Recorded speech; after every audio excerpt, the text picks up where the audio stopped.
Lions Rock Productions. This is Jay Moore. This is Greg Cruz. This is Bryce Vine. This is Dexter from The Offspring. This is Nathan This East. is Sebastian Younger. This is Daryl Ames. This is Stuart Copeland. This is Mick Gillette. This is Andy Summers. This is Dr. Bob Greenberg. This is Gabby Reese. This is Rob Bell. Hey, this is John Leon Guerrero. Hey, and this is Pete A. Turner. Hey, this is Jason Madden with the Outlier Fitness Project and the Entrepreneur Source, and we're going to rock it on the Break It Down Show. And now, the Break It Down Show with John Leon Guerrero and Pete A. Turner. I love it, man. Listen, seriously, I want you to... I just made you to your intro 3 times, so that's my bad for being a bad host. But I want you to tell me about, and I wanted to spend more time on this, the incredible work you guys are doing with the Tony Robbins folks. So give me an idea of what the heck is going on, and we're going to put this up in advance of this event. So veterans, pay attention. Family members of veterans, pay attention, because this is a fantastic... I cannot say it enough. This is a fantastic opportunity. So, Jason, give us, what are you guys working on for Veterans Day weekend with Tony Robbins? So, yeah, hey, so we're partnered up with the Veteran Empowerment Trust nonprofit, the Tony Robbins Foundation, and a badass Marine named Matthew Sanchez, who's taken on Herculean task of raising funds and getting tickets for 22 combat veterans to go to Tony Robbins Unleash the Power event over the Veterans Day weekend in Newark. We actually have 4 more people that we can bring along with us. Wow. So slots are open right now, and we're looking for people to bring out there. But what we're going to do out there, we're going to be interacting with the Tony Robbins crowd. The 22, of course, is a number to bring awareness towards veteran suicide. Yeah.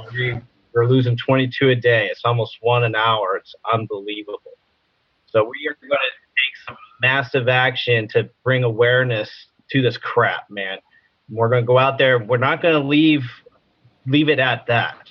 With the veterans that we're going to be bringing out there, we're going to be doing a coaching program, like a long-term coaching program, where we're going to be working on career stuff. We're going to be working on, maybe they want to become business owners and entrepreneurs. Maybe they have some other things that they need to work on. We're certified in neuro-linguistic programming and heart math, and can provide some limited counseling type services. So we're going to be working with them for at least 18 months is the commitment that we're giving to these folks. And we're going to be doing this every year from here on out. Yeah, this is a big thing, because as a guy that struggled through transition and seriously have had a lot of suicidal ideation myself, I get it. You know, one more bad break may have been too much for me, you know, and I never really got truly that close, but I would never want to get that close again, you know, so it was not a good thing. And we do lose a lot of people, and it's very tough. So I'm a guy with a lot of skills like you, counterintelligence, you know, I should be useful. I go to Google to put my MOS in, and what I get told, I get told that I could be a warehouse guy, you know, or things that have nothing to do with who I am and what I've done. And you know our level of work. I was a master at working within the organization so that the commander really saw value in what I did. And I'm not just saying, oh, he read my reports. I mean, like, I had open couch access, not waiting in line, because they wanted to know what I thought about what was going on. And then you go out and nobody even wants to interview me, you know? Right. Like, God damn. So your relationships always suffer. Financially, you start running out of money because you're burning through your savings. And then you have no professional well-being. What's left? Yeah. So I literally had to turn myself into a handyman, and that's how I survived. And I had a lot of friends help me along the way. My buddy Jeff, my buddy, of course, John from the show, we handyman together. My buddy Dave, we worked through hard times together. But it was just survival mode, and having access to something like this where I could just say, I need help. You know, everybody's like, well, fix your resume. Like, motherfucker, I've fixed my resume 100 times. I had professionals do it. What I didn't have was anybody opening a door for me or showing me how to run my own business or whatever. So I literally just mashed my face into a wall until finally, you know, I worked hard enough that enough things broke through. So This is such an enormous thing, and I think a lot of veterans are wired to be entrepreneurs, in the, especially guys like us, because you know how this goes doctrinally in the military, especially in the Army. You know, everybody's like, okay, you used to be an 11 Bravo, you used to be an infantryman. You know your job. You know where you stand. You know what you're supposed to do. And maybe it's weird, but there's not a lot of questions. When you're a counterintelligence agent, they're like, go do what you do. Raj. And you figure it out. Yeah. And you make your own plan. Like, well, I do like drinking cocoa, and I like talking to mayors, so let me go do that and see how that goes. But you literally, like, they don't know. Like, nobody, like, when we do an exercise, and you've been to these exercises, they're like, okay, whatever you guys do doesn't count in the exercise because you're going to go chase bad guys and that kind of thing. Like, yeah, we get it. We're weird. So we go out, wear civilian clothes. We don't shave, you know, and yeah, we do a bunch of role playing. It's pretty fucking hilarious. So, but anyhow, guys like that, it's hard to get them to fit within a system because I know what it takes to go find the most evil people and then convince them to betray their buddies, their family, their country, whoever it is. Right. If that's not fucking marketable to you, Mr. CEO, Madam CEO, then what the hell's wrong with you? Come on, cross language, cross religion, cross culture, dangerous, non-permissive environments. I'm able to get people to move towards the goal of betraying their people. I would think that you'd have some kind of job for that person. So, okay, let's go back into the entrepreneur thing. Why entrepreneurship? How did you latch onto that? That's an interesting story. So I was kind of in the same boat as you. I actually got out earlier this year. So my transition was about 6 months before that. So back in 2017, mid to late 2017, I'm putting in my resumes. I'm trying to get jobs. I'm networking. I was in Colorado Springs. I was the 4ID G2X at the time. So I'm looking at, Lockheed and all the little cool agencies that are out and around the Colorado Springs area. And I just kind of realized that, why do I have to do counterintelligence? Why do I have to continue doing this job?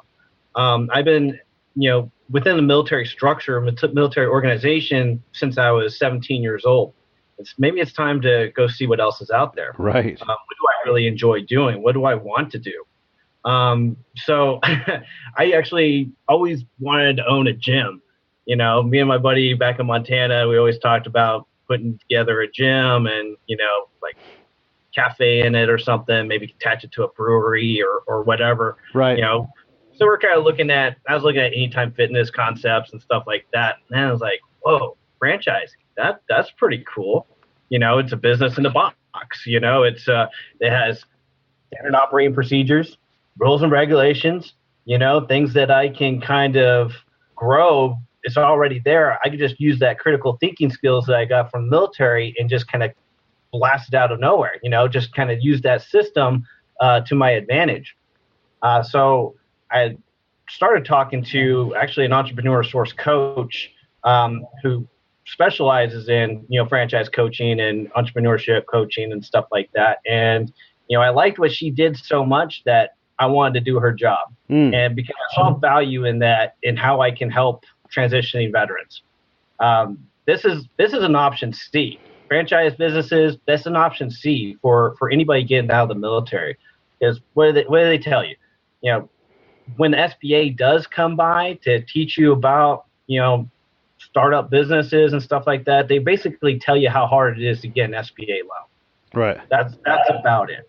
They don't tell you about all these other funding options that are out there to veterans, business lines of credit, other SBA types of loans that are for people specifically going into franchises that are pretty simple to get into.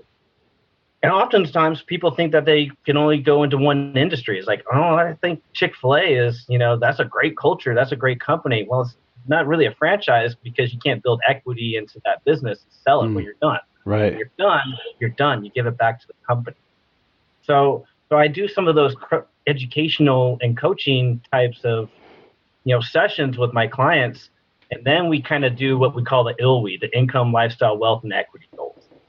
We find, what they really want to accomplish and use the business as a vehicle towards the goals, whether it's an income goal, maybe it's a passive income and you're doing a semi-absentee ownership business, or maybe it's maybe you want to be flexible. Maybe you want to have something that's like mine, it's virtual and mobile. Like I'm going to Hawaii next week with my wife, and I'm still going to be able to work. I was just in Montana 3 weeks ago, or last week actually, for 3 weeks, hunting and doing my thing and still being able to carry on with my businesses. So I do those so I help people kind of learn about what's out there, and then I throw resources at them to actually get into those businesses and, enrich their lives. Man, that's like, I wanted to stop and then just start having you help me, because look, the podcast thing is awesome and my life is so enriched by it, but I might always need a little extra money and I certainly don't make enough, like I live really lean, you're talking right to me. This is exactly the kind of thing that I want. Heck, my girl and I, she's talking about doing a franchise herself, and it's like, how do you navigate all that? I didn't know, all these different resources. It's so cool to hear about that. So let me back up. Let's talk about Tony Robbins real quick. So you have 22 veterans going to a Tony Robbins event. How many times a year do you guys do this? From what I understand, UPW goes, I think it's twice a year. This is going to be our first time doing this. Okay. Matt is saying that he wants to do it again in March. Wow. So he wants to turn and burn on this one and keep doing every single UPW. That's going to be pretty freaking amazing, and it's going to be a Herculean effort. How do you guys raise funds for that? GoFundMe. We have the nonprofit that we're filtering funds through with the Veteran Empowerment Trust. And we're just getting out there. We're just kind of marketing ourselves, and we're just kind of beating our drum as loud as we possibly can. And we're doing things like this, doing the podcasts. We're all over Facebook. We're all over Instagram. We're just really getting ourselves out there as much as possible. Between my two businesses, the Outlier Fitness Project and the Entrepreneur Source, I'm using those as vehicles to get the word out as well.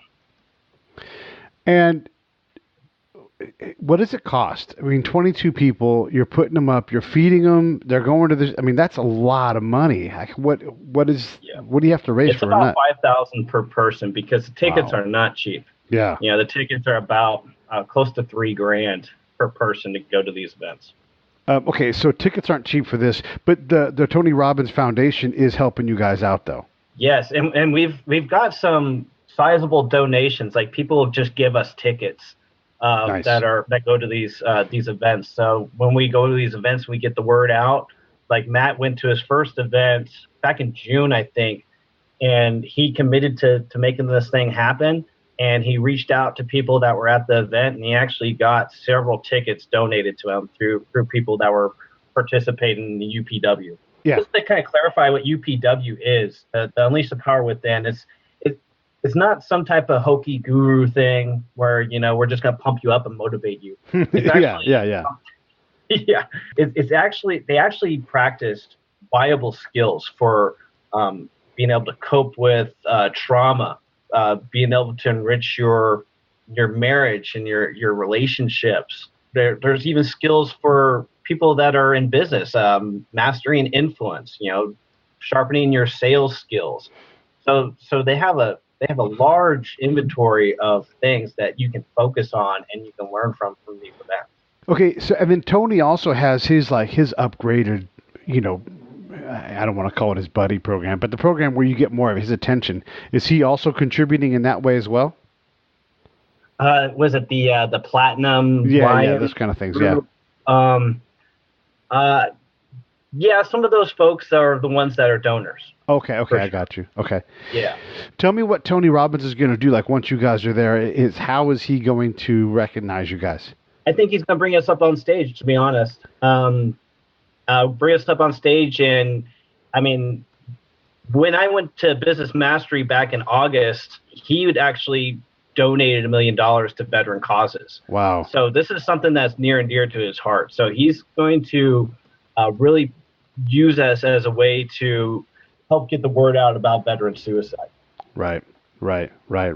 So you must have some kind of tale about someone you know that took their life. Heck, I know a CI brother that just couldn't bear it anymore, and he took his life. When those moments happen, what do you think? Like, what's the? And I don't know how close you got into that kind of thing. Sounds like you're still like working on getting out and moving on. So maybe you haven't had those lower despair moments. But what is it about veterans and suicide? Why are we so driven to do that? And 22 is the number that we use, but let's be honest, there's a lot of self-hate and self-abuse that goes on that leads to death, and that number well exceeds 22. Absolutely. And I think overall it's loss of community. You lose your community when you get out of the military. And some guys they don't know how to hold on to that. They don't want to transition from that, but they also don't want to be in the military anymore. Right. So as a whole, the veteran community, we need to do a little bit better job of reaching out to our brothers and sisters out there and helping each other out. I know when you first get out of the military, you're very much for yourself because it's a survival mode. Yeah. And then you separate yourself from each other. I've seen it doing some veteran networking and stuff when I first got out. It wasn't very pleasant, to be honest. It was, no? Guys are looking at you like, you know what, I got to get a leg above this guy. Yeah. And it was this competition thing. So we're not doing a great job of holding each other up in some cases. I want to speak to folks, too, that are like, yeah, we have a job fair.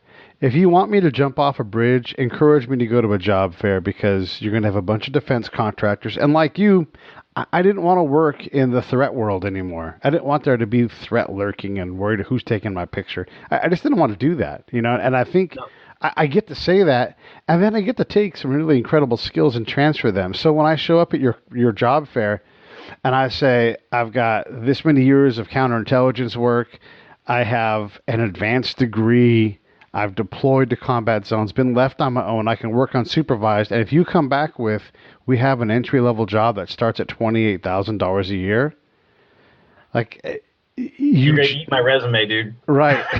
Like, yeah, I have a 5-page resume because I've done 5 pages worth of stuff. You want only 2 on there? Great. But this resume doesn't equal 28 grand or 35 grand. Frankly, 54 grand.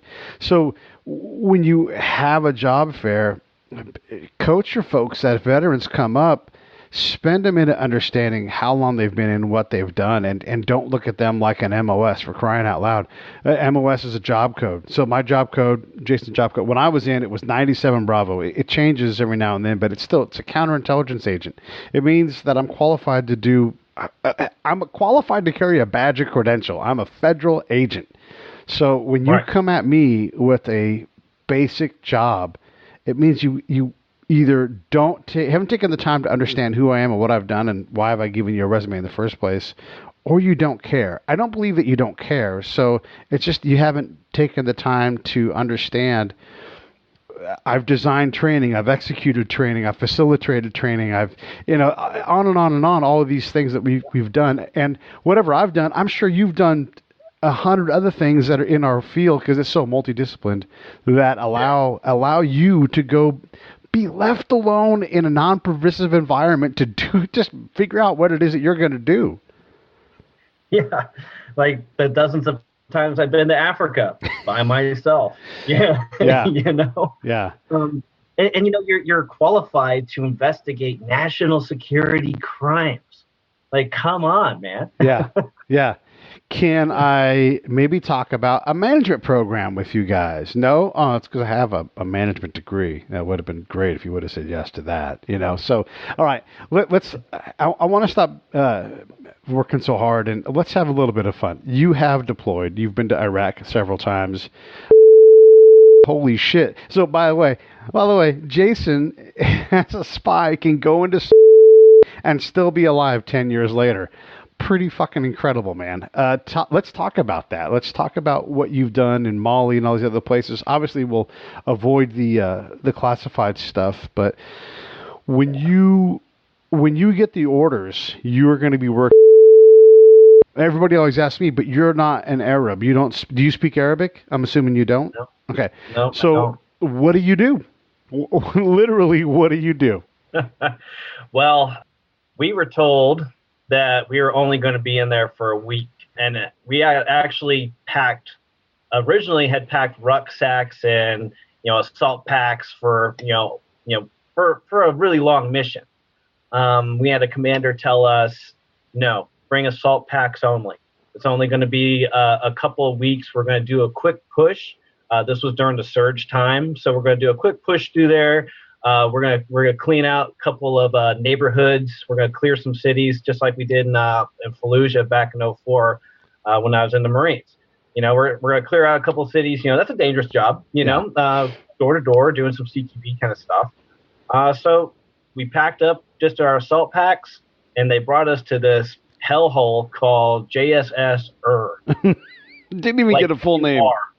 Yeah, beautiful name. Nothing but HESCO barriers and T-walls. That's all this place was. This is bags of dirt and cement. Just for the listener, a T-wall can be 6 feet high, 10 feet, 20 feet. It just kind of depends. But yeah, so big T-walls. So those cement walls you see on TV that are movable, and then literally a basket with a bag inside full of rocks and dirt. That's what he lived in. Okay, keep going. Of course, this was during the time of the invention of the JDAM, which is a improvised rocket that they shoot out of pickup trucks, basically. So we got ourselves a nice little hailstorm every now and then, but yeah, we ended up staying there for over a month with the clothes on our backs and a couple of sets of underwear, and that's about it. And it was pretty great time. Yeah, doing, it's hard living. 8-hour patrols every day, and yeah. When you were in Fallujah, were you infantry with the Marines? I was a 0351, which is anti-tank assaultman. Okay. Basically, we had the javelins. Back then, it was the small, which is like a small D. It's a 81 millimeter rocket with a 9 millimeter spotting scope. Right. So we had those soft skin Humvees, and we did Operation Phantom Fury back in '04, and we cleared Fallujah. Yeah. You cleared Fallujah in '04, but let's talk about what that means. This is the time frame when they hung those contractors, Americans, off of the bridge. They burned them and hung them. Basically, General Mattis said, there's about to be a reaping. Anybody that don't want to get killed better get the fuck out of town. And a lot of people stayed. Yeah, and a lot. A lot. And we killed so many people, there had to be a tactical pause. Like, there's so many dead people out here. We've got to pick them up and get them out of the way so we can get back to killing people. It was a rough time. Now, okay, so I always like to ask this kind of joke. As a tank killer for the Marines, how many tanks did you kill? 0. Oh, what? No. A whole lot of buildings, though. yeah, I'm sure. I'm sure they let you use those things. Yeah, shoot it right through a building. We actually got to implement a javelin in action. Not a whole lot of people can say that these days. That is actually pretty damn cool. Okay, and the infantry stuff is awesome, but the job that interested me more, the spy versus spy stuff, is the counterintelligence thing. What's your deal? How do you go out and so counterintelligence audience is very complex. There's the spy hunters, there's tactical, there's strategic, there's a thing called stractical where you might have a suit on one day and a uniform on the next, but there's also lie detector people, bug sweepers, like just a wide variety of jobs we also do a lot of screening. So all of that vetting you hear about in the news, it's guys like us that do that. Do you have magic powers when you talk to someone to know if they're lying or not after a couple questions? Absolutely. Yeah, absolutely. Me too. Yeah. Okay, so talk about some of the weird stuff that's happened, though. I mean, you've been to Africa, you've been to Iraq, you've seen things where you're just like, I can't believe that I'm doing this or this just happened. Give us some of that stuff. So, yeah, I had a really interesting, I guess we could all say all the counterintelligence folks, that their time while being in that job was very interesting. I started out pretty late. As far as my career goes, I was a staff sergeant when I transitioned over to counterintelligence. And I went straight to U.S. Army Africa, which was out of Italy, based out of Italy. So my first time putting on my CI hat was basically stractical, as you said. Now we're at a command headquarters, but nobody, aside from the 66 MI, no one was really in Africa. Right. So we had to really establish, as a headquarters element, we really had to establish our intel infrastructure out there. So I did a lot of interesting stuff. Went out to Nigeria at the Defense Intelligence College. Did some training on Domex and basic tradecraft stuff with those folks during the Coney time. Tell them what Domex is. Document and media exploitation. So basically, say you're at a border and you have somebody crossing over and they have documents. They have their passport or whatever they have for traveling in Africa. It's not always a passport, some type of travel document or some type of strange, crazy ID. So we taught them how to scan those and put those into the databases. We also had equipped them with Seek systems, which is a system that basically scans your biometrics through your iris, in your eyes, your fingerprints, and even facial recognition. And so we taught them how to store all that information and be able to use it and balance it against national databases, which we had given them a certain amount of access to in order to be able to protect their borders. So we taught them a lot of that kind of stuff, taught them a little bit about some interrogation stuff, and some MCC, which is military counterintelligence collections. This episode of the Break It Down Show is brought to you by Lions Rock Productions. That's us. We publish, evaluate, and develop podcasts just like this one, consult others to build their own, and create associated content and content marketing strategies. So if you're launching or expanding your social media presence, your business or your personal brand, or if you just want to take your media presence to the next level, reach out to us on Twitter at Pete A. Turner or at JohnLG69 at the Break It Down Show. There's 1,000 ways to get a hold of us. Now enjoy the show. Interrogation stuff and some MCC, which is military counterintelligence collections. And it was a great time. I spent 6 weeks out there, went out there intermittently through my whole 3 years to check on them when I was out in USARAF, checking on them and making sure that they're doing continuing education and stuff like that. I was at the Taji Military Intelligence Academy teaching I'm doing Cody fingers, advanced source operations for Iraqi officers. And I spent because this is complex stuff, and I want to get back into this part for us, but let's just talk about the Iraqis for a second. We spent about 3 weeks where I was talking about controlling a conversation, so not necessarily interrogation, but definitely akin to it. But how do you get someone to start talking? That was the main thing. And at the conclusion of this very well-crafted, professionally, not by me, but professionally written curriculum that I delivered as a guy with a lot of years in the field doing this stuff, one of the guys said, "But Mr. Beat," because that's what they call me, Mr. Beat, but we will shock their balls. And I'm like, that is a technique. Not one that I do. But I mean, seriously, it's hilarious because we try to bring these things to them. And I guess I'll tell another story too. So same kind of thing where we're trying to give the Iraqis all of these capabilities. And then, because I always focused on building trust, Jason, that's my thing, right? Yep. And so because they trust me, they'll say, that this isn't real, right? And I'm like, I don't know what you're talking about. And I really did not know. They're like, all of this capability you're giving us, this is for you guys. This is not for us.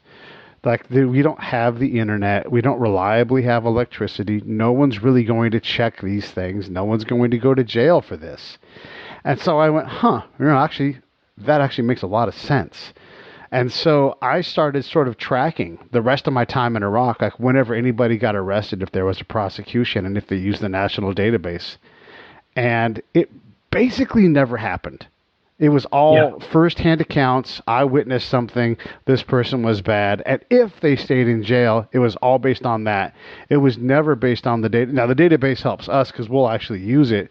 But it's funny to have folks that we're trying to train and they're like, you realize this is all hocus pocus.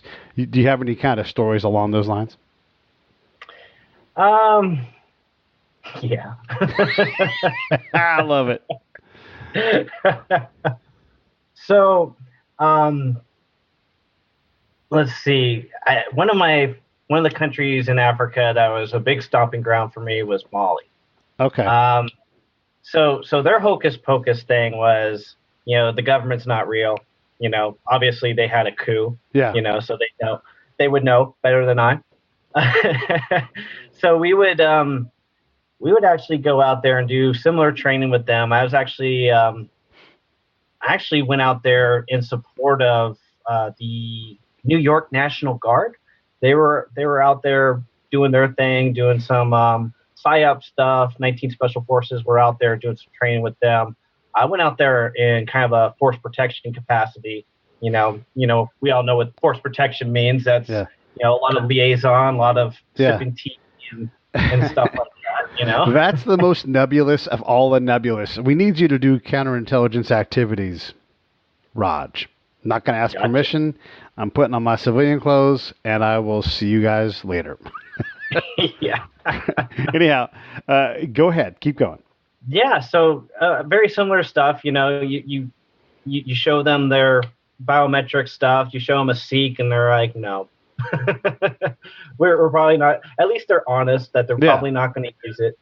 They had no qualms about telling us that the Tuaregs were coming. The northern Malian Tuaregs, they were going to come and they were going to sweep through, and they were going to leave.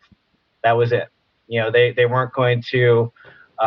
They weren't going to defend. They didn't get paid enough money to do any of that kind of stuff. There's no trust in the organization. That commander's not. Yeah. That commander's going to be gone, and they're going with them. Yeah. Yeah. So I actually had a vehicle. So I was traveling back and forth from Sévaré in northern Mali down to Bamako. So on one of my trips back to Bamako, where the U.S. Embassy was at, went back, got into my hotel, and you're hearing a lot of blasts, and a lot of gunfire and stuff. Felt like it was Iraq again for a little bit. Yeah. And I had my little grip system set up. I went up on the roof to do my little grip thing, and I'm looking down. I'm seeing burning tires rolling down the street. And I call up the embassy, and they're like, "Hey, stay in your hotel. A couple of our vehicles just got trashed." So the military was conducting a coup, while at the same time Sévaré had just gotten taken over, like hours after I left it, by the Malian Tuaregs, who were working with the military in that coup. And like, holy crap. And they were murdering people in that village, like right in the same area that we were at. So it was just like a super close call. But you know what I did at that hotel? No security whatsoever. Police station about a block and a half down the road. I took a battle buddy from the National Guard, and we'd walk down to that police station with a box of MREs. Huh. A box of MREs got us some front door protection. Yeah. Some armed front door protection at that hotel. It's funny because the simplest things will get you what you want. One of my favorite stories to tell, I go back every year to my high school, Benicia High Panthers. Rah! We go back, and I talk to him, and one of the stories I always end up telling is, we're in Bosnia, and we're trying to figure it out, and we just really couldn't make any headway because our job's hard. It turns out it's really hard to get people to want to openly talk to you until they get to know you. And one of the things that broke us through into a new level of friends and networks was sunscreen. There's a box of sunscreen. Like, we're out here, we're doing all this construction on these houses, and the thing that we can't get that we would love to get, sunscreen. And I'm like, well, shit, how much do you need? No, like, a tube would be great. And I'm like, how much do you really need? Like, there's 35 of us or something like that was the number, like a small number of people. And the Army, the military's like, here's sunscreen. We have a whole giant shipping container full of sunscreen, and we have to get rid of it because there's another shipping container coming, So it was literally nothing. And the guy was so grateful. And I said, anytime you need stuff like that, let me know. I'll bring it to you, anytime. And it's funny because the system hates that. The military system hates that. Like, we had this guy comes in the gate, and he's doubled over, and he wants to give us some stuff. And I'm like, what's wrong with this guy? And we got these green counterintelligence people, and they don't know to know. And so I'm like, well, what's wrong with this guy? He's sweating, and that's rare for Iraqis to be sweating like it's hot. Yeah. He's clearly like, in distress. Ask him what's going on. And so this is during an actual meet, right? Like, so there's professional business going on, audience, right? And so my interpreter's like, oh, he's wounded and he's having a lot of trouble with the wound and it's really sore and painful. And I'm like, let's get him to the hospital, because this guy was really hurting. And they're like, oh, we're not allowed to do that. I'm like, I'll drive him over. I don't care. They can yell at me all they want. This is a human who's in distress, who's in front of us. You can't have a source meet. It turns out this dude had been shot the week before. The wound was infected, and basically he was, on his way to death. Would he have died? Who knows? Maybe he would have got some antibiotics. But he didn't have any antibiotics, and he had been shot. And these knuckleheads are trying to run a meet with this guy while he's literally, like, writhing in pain. God. And so I took him to the hospital. I'm like, you guys got to at least give this guy a squirt of antibiotics, give him a shot or something. And, they did. They did. They're not supposed to, but here's a person delivered to your doorstep who is in tremendous physical pain. You care for him. But again, the system, they hate that. They hate it. And so I use stuff like that all the time where I'm like, I would bring on Iraqi elected officials onto the camp. And I would go up to the commander and say, hey, I'm going to be bringing these VIPs on. I want to make sure that they have direct access. And they're like, yeah, whatever you want to do, Pete, because I'd built trust with that person. So then I would go to the person who runs the gate, the sergeant of the guard. And I'm like, hey, listen, these Iraqis are going to come in. You're not going to search them. You're going to treat them like VIPs. And I'm not nothing fancy, just, sir, ma'am, like you normally would do. And they'd be like, nope, can't do it. I'm like, the commander says we can do it. And so I'd have to go all the way back up and come all the way back down. It's like these guys actually are elected to run this place that we're in. Like, they actually are VIPs. We can't treat everybody like assholes, but the system hates it. They hated it. Mm-hmm. Okay, this is one of the things that fascinates me. When we get our training to do our job, when you left, you're an adult at this point, you had already worked in the military, you knew a lot of the military stuff. Like, it wasn't like you were 100% green. It's a new job, but what did you really know how to do the day you left counterintelligence training? Man, nothing. A little bit of everything, but a whole lot of nothing. Really. Yeah. I knew there was a lot of things that I needed to know. Yeah. So what did you do? What's your journey? So I did everything. I did a little bit of the MCC stuff. Did investigations. How did you learn how to be a good counterintelligence agent?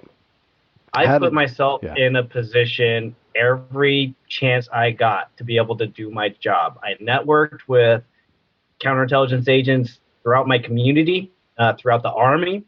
So I learned as much as I could. I went to every school that I could possibly sign up for. And I just went out there and I got after it, and you have to do that because there are CI kids out there. I call them kids because, they're, probably 2 years into the Army and they switch their MOSs, 2 to 4 years these days, and they're switching their MOSs coming in, but they're just so happy just to be in the MOS, but they sit at a brigade for an infantry division and not do a damn thing. You're talking 5,000 to 25,000 people in those size units, just for the audience's sake. It's a big organization and it's easy to hide. Yeah. And a lot of those guys become, oh, you want to be a counterintelligence agent, so how about we make you the passport agent, They never get to see their job.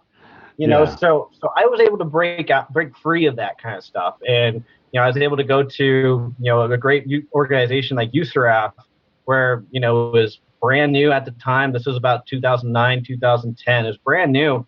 So they needed everything between, collections and investigations. I was the 2X servicing all of that stuff. I was for all intents and purposes, I was the KICA for Africa. the kick at NCOIC, which is the Counterintelligence Coordinating Authority. Yeah, he's saying a lot of words. What he basically said was he was in charge of the operations where humans talk to humans, and that's a big thing. So I want to tell you my funny 2X story. As a contractor, I was in Iraq, and we were up in Mosul, and it was dangerous. And Mosul had a 2-part camp where in the middle of the camp, the middle of the cluster was a Iraqi road that was 100% red zone. So on one side of the street, military encampment, fairly safe to be on, and down the middle of it, a road, and then on the other side, an airfield. And so on a frequent occasion, we would have to cross from camp to camp. And as you know, as a counterintelligence person, I'm talking to everybody. And so I'm not just the guy that fixes the water truck. I'm the guy that talks to everybody. And so a new unit rolled in across the street, and they said all contractors must go through the contract gate. And this gate includes all of the Iraqi contractors as well. So if you're an Iraqi business owner, if you're an Iraqi driving a water truck or whatever it is, you're all in the same queue. And it might take you an hour and a half to get through that line. And we're spies, and we're held up in a line. So we wouldn't do it. We'd drive through in the civilian car. Again, the system hates that. And so I went up to our major contact. He was a major, not a major contact, just a major.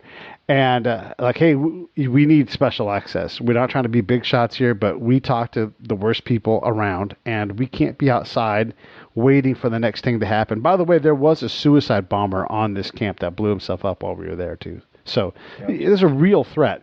And he's like, yeah, well, that's the contractor gate, and that's where everybody goes through. It's like, that's where the Iraqi contractors go through. They're like, yep, not going to happen. And I'm like, well, listen, here's what is going to happen. We work, not for you, but for the theater asset, the joint level. So the joint is really high for the audience sake. And so, long story getting long here, but he didn't want to budge. And I begged him. I'm like, please make sure this happens. Here's the backstory. The guy that was the 2X for theater was an Aussie, and he was ordered not to die. And he's like, I'm just going to try to make sure I don't die and do what my boss says and make sure everybody has what they need, do my job like a pro, and occasionally get a little drunk. And so we had gotten drunk because, like you, I had networked into the two, the spy world. And so I called him up, and he's like, what are you doing? And I'm like, oh, I have this problem. And I explained it to him, and he's like, you guys can't be outside, not doing what you're doing. What? You know what? I need a field trip anyhow. And so his level of authority is like, I need a helicopter going to Mosul, and I want to go tomorrow. And then everybody goes, yes, sir. And so this major that stonewalled us and tried to big time us got a visit from a theater level asset. And he and his commander got told what was going to happen. And then the next day, the guy's like, why'd you do that to me? And I'm like, dude, I begged you. I begged you not to make this dumb thing happen. And so then we fixed it. So, and yeah. That's the bureaucracy. I know. I love it. Yeah. Like, I could add an hour to this podcast by just talking about ICF in that way. Oh my God. ICF is the things that we give people so that others, so that we can get secrets. Sometimes you got to grease the skids. Sometimes you got to buy some cigarettes, some booze, some money. It's nothing about this is classified. People will freak out by that, but none of that. Every movie has it. It's no big deal. The regulation is maybe 8 pages long, and most of it is boilerplate. And here's what it says: do not steal the government's money. That's what it says. That's it. People are terrified to use the government's money. And I met the guy at theater in Iraq who owned the Connex that was full of cash. And he's like, anywhere you can, help me get rid of this money. There's so much money. I need to use it. And I'm like, dude, I'll help you wherever I can. But you're right. If people who don't know what they're doing, who aren't even in the field, are like, no, none of that money stuff. Like, this is why this is classified, because you don't need to know about it. You need to give me my bag of money. Let me go handle it. I'll write the reports. What am I going to do? Steal $2,000? Come on, stop. Yeah. Stop. My per diem for this trip, covers that. Right. Yeah. No, don't worry. I'm not trying to make. Anyhow, the whole thing is silly. So, okay, I want to understand this because there's a lot of self-development in this job. And when I was in, it was a little harder to go to schools because there was no real There was no real active threat going on at the time. So you try to rotate into some kind of deployment, but it was really hard. We did a lot of background investigations for clearances, so kind of a strategical job as well. But there were a number of books that I read that enabled my mind to shift on how I approached the job. What would you say were a couple of the books that you read that taught you how to be a spy, whether they were relevant to spying or not? Oh, Traders Among Us was one of my favorites. Traders Among Us, oh no. I am going to forget who that author was, but it was basically the Clyde Conrad case. Okay. Back in Cold War, Army intel sergeant was basically working with, who was it? It was the Turkish, but at first glance it was the Russians, but it was actually the Turkish. It was this really cool story on how these CIA agents kind of tracked him, cross continents, back to the United States, back to Germany, and just to finally catch him. And after he'd sold, hundreds and thousands of secrets to these guys for pennies, I think he probably only made $120,000 out of like 15 years of spying. Yeah. But that was a really great story because it captured every element of counterintelligence, just about. Not so much the tactical version, of course, but we're talking about investigations and collections and liaison and all this really cool stuff that is really viable, especially if you're a strategic or strategical kind of guy. Yeah. Agent Zigzag, that was pretty cool too. One of the things that benefited me was when I was in Bosnia, we did a lot of vulnerability assessments. We put together a package early, and everybody loved it. So we got bounced around from place to place. And so the byproduct of that was, as a young, and I had bosses above me, but they gave us a lot of room. And so I had to learn how to walk into someone's office who outranked me by at least 4 ranks almost every single time, and then walk out with a positive outcome. Like, hey, here's what we're going to do. Here's what I'm doing. I'm an expert in this. And I didn't worry about my rank because my job was important. So I didn't mess around with the whole no rank thing. There's times for that for sure. But it wasn't like I come in with like, I'm a captain. Like, no, it's just, I'm not trying to fool anybody. Like, here's what I'm doing.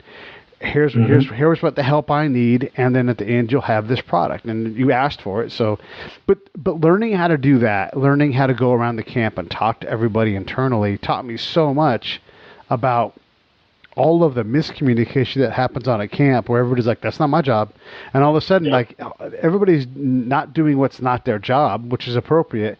But these things are vital things that aren't being done, and it's harming the unit. And so I started studying us as much as I studied outside. The other thing I did was I probably did 500 interviews in the time that I was there, all the time, cutting my teeth on questions, and I just became a master question asker. I read books, of course, all the time, but I was lucky fairly early in my career to get a lot of field time where I was left alone to get it figured out, because there is no school for that. They can suggest it, but until you go out and do it, it's just... it's good to have a mentor to guide you. I had bosses, but not really necessarily great mentors, but great in that they left me alone, and I'm the kind of guy that you can leave alone, and I will figure it out. Yeah, I was mentored by the great and mighty CW4 Tony Domeyer.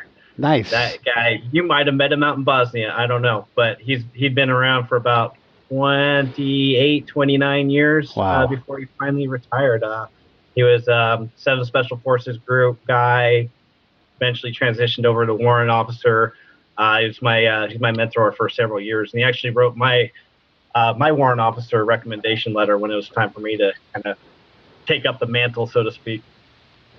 Yeah, it's funny. Yeah, the names. I'll tell you, this is a funny story. So when I was at Fort Huachuca, I came back after my deployment, which is dumb because I had no business being there. That's not what the Army normally sends you. They actually were going to send me to a unit that was coming right back to Bosnia. And I'm like, I just left this place. I'd like to do something different. I'll do whatever. It can suck, but don't send me back here because I've done this.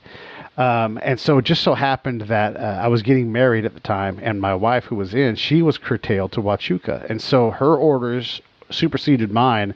And so I accidentally end up at Huachuca. And this is the Center for Intelligence for the military, but primarily in the Army. So I'm there, and one of my bosses a senior soldier from my last unit was there. And so she's like, I'm going to be running this division, and I'm going to bring you over because you're the perfect person to be there. You've literally just done this work. And I had no idea about this, but they're like, you, on your team, you guys ran 2 operations on the new regulation. No one else has done that. You're here. It's a dumb luck, and no one else is going to believe it because of my low rank, but you actually are probably the most qualified person in the room in terms of teaching this stuff. So I taught source operations, and then fast forward, 9/11 happens. It's 2004. I'm in Mosul, and there's a Marine team, there's a SEAL team there with a Marine chief who's their intel guy, and he said, and I don't know anybody, and he's like, I know you, and I'm like, you don't know me. No, I don't know anybody. He's like, no, I know you, and I'm like, well, all right, let's play the game. Where have you been? He's like, have you been to Huachuca? I'm like, yeah, of course. I used to work there. Where did you work? I worked at the Counterintelligence Source Operation course. He's like, that's where I know you're from. I was one of your students, and I'm like, holy shit. And so he's like, here's what we're going to do. You guys are our guys. And they loved us. They took care of us. They didn't stay very long, but we did a lot of stuff with them.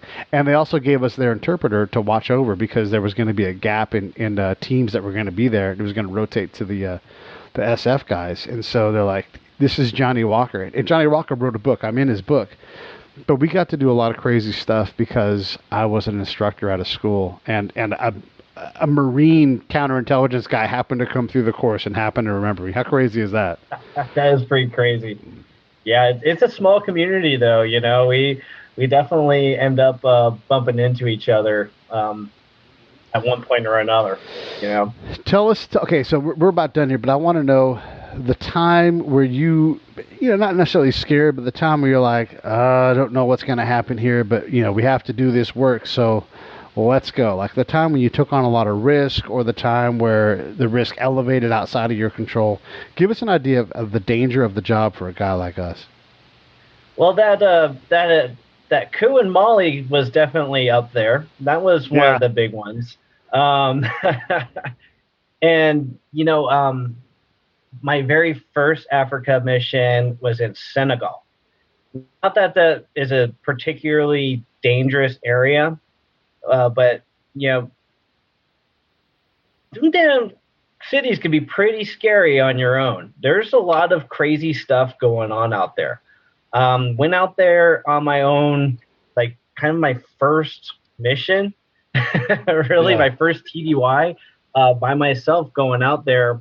It was actually teaching DocX, not DOMEX as a whole, but document exploitation. It was we were fielding a new system that AFRICOM out of Stuttgart, Germany, wanted to test out with the Senegalese because Ivory Coast was about to blow up, and they wanted to do some stuff over there in Senegal before that happened, and so just taking public transportation from your hotel to a Senegalese military base, and that public transportation has no vetting whatsoever. And you're just kind of in that car with this strange person. You don't know where they're going to be taking you. That's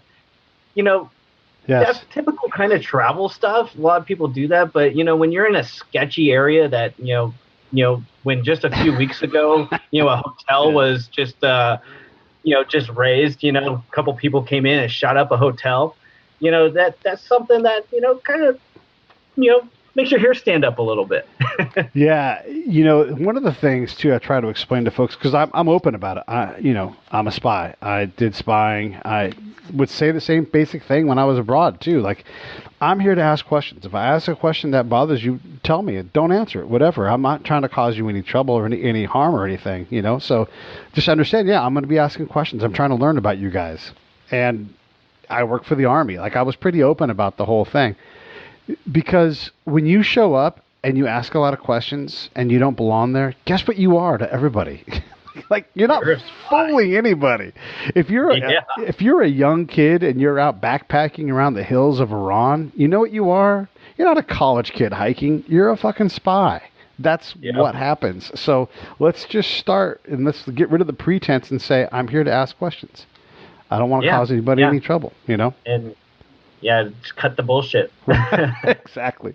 All right, man, listen, let's one more time so everybody can look it up if they want to contribute. If you're a service or veteran, service member kind of person, and you want to be part of the Tony Robbins thing, or you want to get some advice on how to figure out the entrepreneurial path, give us that whole thing real fast, and then we'll call it a show. So, for the Tony Robbins. So, how do you want me to do it? Do you want me to tell you talk about what we're doing with the Tony Robbins, or just how to reach out to me? Let's do that. Let's how to get a hold of you, and then we'll go from there. So you can find me. You can find me on LinkedIn, and Facebook, Instagram, Twitter. Jason Madden. My website is jmadden.esourcecoach.com. My email is jmadden@esourcecoach.com. You can shoot me a message. You can find me and shoot me a message off my website, off of any of my social media sites. Just type in my name, you'll find me. Pretty easy. I kind of communicate through all mediums these days. Yeah, no kidding. Yeah, and seriously, take him up on it, because here's the thing. Tony Robbins does incredible stuff.